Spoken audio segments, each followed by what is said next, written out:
There are few people in the professional wrestling business who split opinion quite the way that Hulk Hogan does. But whether you love him or hate him, there's no denying Hogan's place at the top as one of the greatest pro wrestlers to have ever done it. I mean, he spearheaded the boom of wrestling in the 80s and helped to turn it into something that actually ended up piercing into the mainstream. In terms of selling pay-per-views, pushing merchandise, and that crossover mainstream appeal, the Hulkster was head and shoulders above anyone else at the time. While he may be one of the foreheads on a lot of people's pro wrestling Mount Rushmore, unfortunately, he may not have always been quite the babyface that he was presented as, or in fact, was he even presented as a babyface in the first place? We all know the man could cut a great promo and he was meant to be the baby-kissing, handshaking good guy, but his actions spoke a lot louder than his words, both in the ring and probably most people think out of the ring too.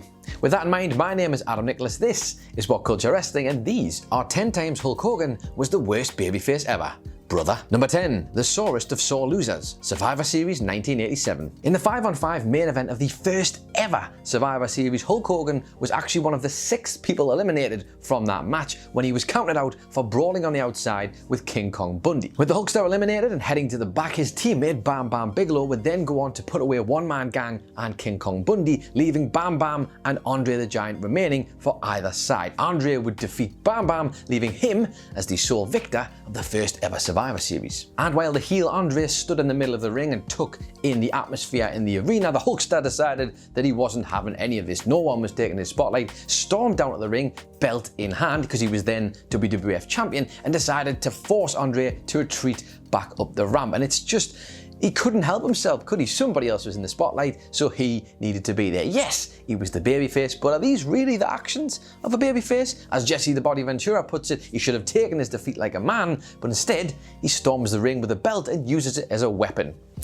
I'll let you decide on that one. Number 9. Scrapping TNA'S 6-sided ring. Genesis 2010. Now, as a babyface, you'd imagine that when you're cutting a promo, one of the worst things you could probably experience is when you think you're going out there to say something good or do something that might be received well, and the fans take it the complete opposite way. Alongside Eric Bischoff, the Hulkster turned up in 2010 as the on-air authority figure, and one of the first things the duo decided to do was to get rid of the 6-sided ring. Now, in fairness, while a lot of the performers who worked in the 6-sided ring said it made taking bumps a lot stiffer because of the structure of the ring, this might have been seen as a good thing in their eyes, but this was not what the fans at Genesis 2010 wanted, and they weren't quiet about it either. And as you can imagine, a newly arrived Hogan, supposedly a babyface, getting booed out of the building on night 1 and chants of "We want 6 sides" echoing around the arena maybe wasn't exactly what they were going for. Number 8. Ropey Rumble reaction, Royal Rumble 1989. Yes, as you're going to learn as this list continues to go on, Hulk Hogan and elimination matches do not mesh well together. He is often found, whenever things don't go his way, to be throwing the toys out of his pram. And that's exactly what happened at Royal Rumble 1989. Now, Hulk Hogan and Randy Savage had been in the middle of a big feud with Big Boss Man and Akeem, and as you can imagine, the two heels decided to take advantage and 2-on-1 Hogan and eliminate him from the Rumble, which, in fairness, is completely fair game. But not only did Hogan completely throw a tantrum at ringside and refuse to leave, he then pulled the ropes down and had Big Boss Man eliminated, which, I'm not being funny, but that is the least babyface move I can imagine. In fact, they'd use that to promote a heel these days, which is just madness. A complete and utter dirtbag move by a guy who, let's be honest, had already had the shine of that match when he'd eliminated 10 people already, one of which included his good mate, Macho Man Randy Savage. I mean, the dirtbag runs deep in this one, brother. Number 7. Using the URN'S ashes This Tuesday in Texas. As a one-off show, 1991's This Tuesday in Texas was Vince McMahon's attempts to test the waters to see if he could do pay-per-views on Tuesday nights and still get the same kind of results. Unfortunately, the buy rate for the pay-per-view was a major disappointment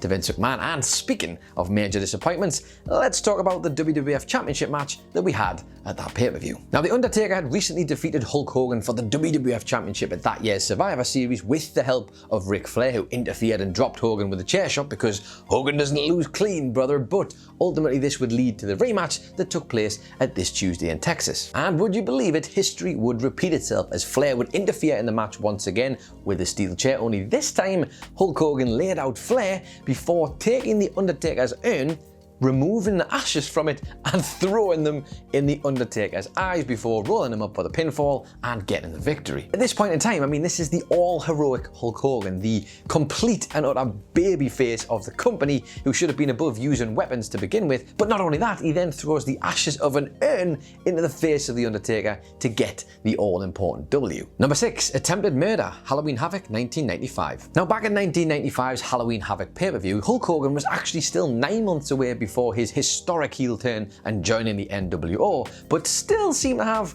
shall we say, I want to say heel tendencies, but genuinely this is more like murderous tendencies. But on that night in October 1995, the Hulkster would be in a monster car match, I guess, if you want to call it that, a rooftop set against the Giant, who'd recently arrived in WCW. On the night, the Hulkster's muscle car would outsmash the Giant's, because of course it would, it's Hulk Hogan, imagine the pythons on that monster truck. And then what happened afterwards was a whole other level of crazy. The Hulkster and the Giant got out of their respective cars and continued to battle in person, and they slowly but surely made their way over to the edge of Detroit's Cobo building, where Hulkster would then get the better of the Giant, finally, victoriously, although getting the better of him meant actually trying to kill him by pushing him off the side of this huge drop. And for anybody who's actually seen the footage of this, the Giant waving his arms, trying not to fall off the edge is funny enough, but not quite as funny as falling to his sure death, only to come round the next night and challenge Hulk Hogan for his WCW Championship.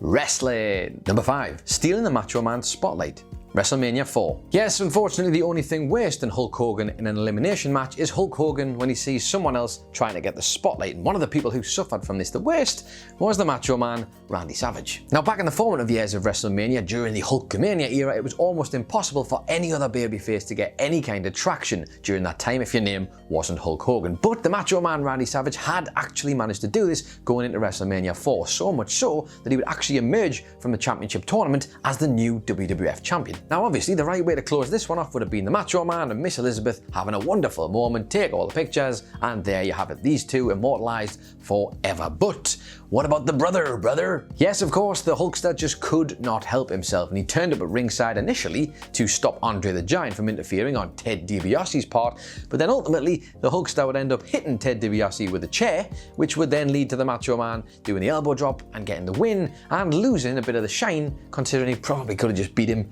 as the Macho Man. Not only did this leave a bad taste in the mouths of fans because it looked like Macho Man couldn't have won the match without Hulk Hogan's help, but on top of that, staying around to steal his spotlight when he's just won the belt.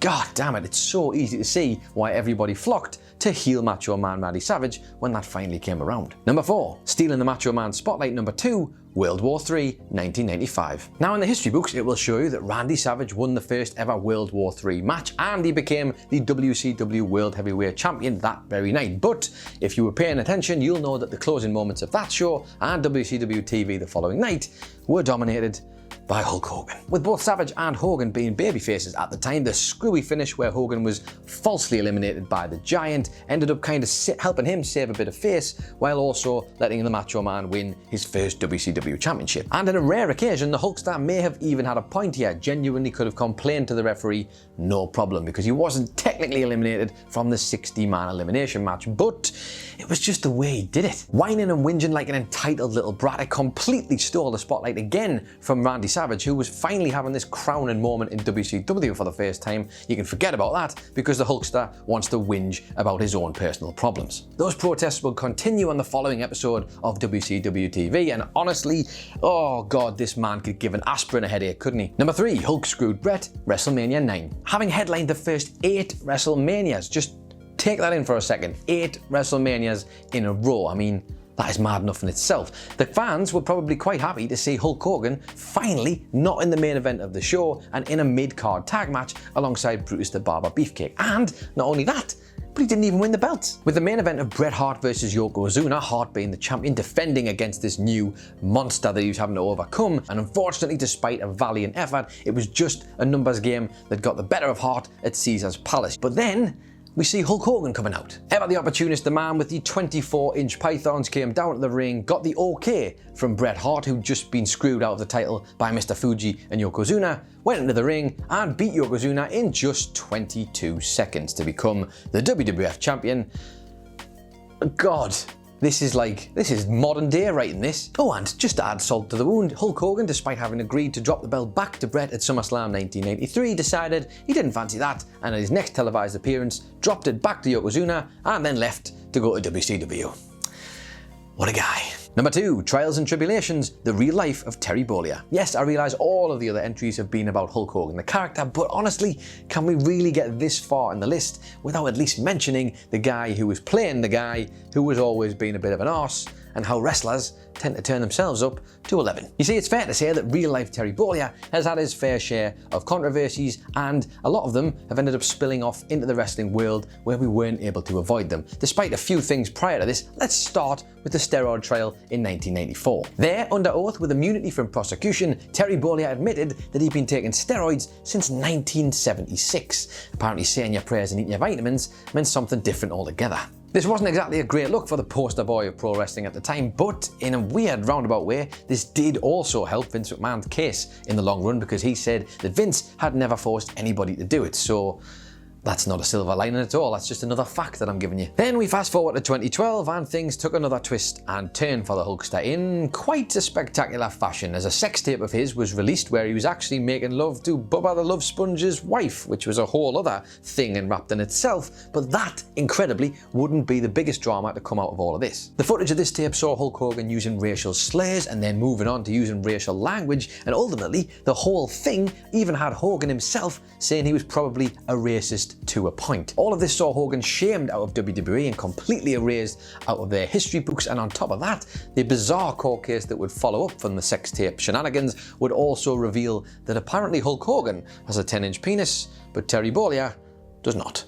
And number 1, the Royal Strop, Royal Rumble 1992. And all of that brings us nicely to the brother of all strops, the absolute creme de la creme of Hulk Hogan tantrums, and that is the Royal Rumble 1982. Now, going into this Rumble, Hulk Hogan had actually won the previous 2 before it, so this one was perhaps going to be another one for the Hulkster, right? The WWF title was on the line, the winner of the match got the belt, and the Hulkster had his eyes on the prize. But unfortunately, his dreams of becoming the 5-time WWF champion were scrapped entirely when Sid Justice eliminated him from the match. Now, at this time, Sid Justice was a babyface himself, and he was the White Knight who came and saved Elizabeth and Macho Man from The Undertaker and Jake the Snake at their bizarre and very memorable wedding reception, so this guy had plenty of stock. Putting Hulk Hogan out of the match was only going to add to that. And on top of that, the man had been out with a bicep injury, so his return at number 29 saw him turn up for the match, eliminate the Hulkster, and the momentum looked like it was on his side. Everybody was going mad for this moment, it was a big deal. But of course, Hogan is gonna Hogan, and in a total dick move decided to completely bitch and moan at Sid,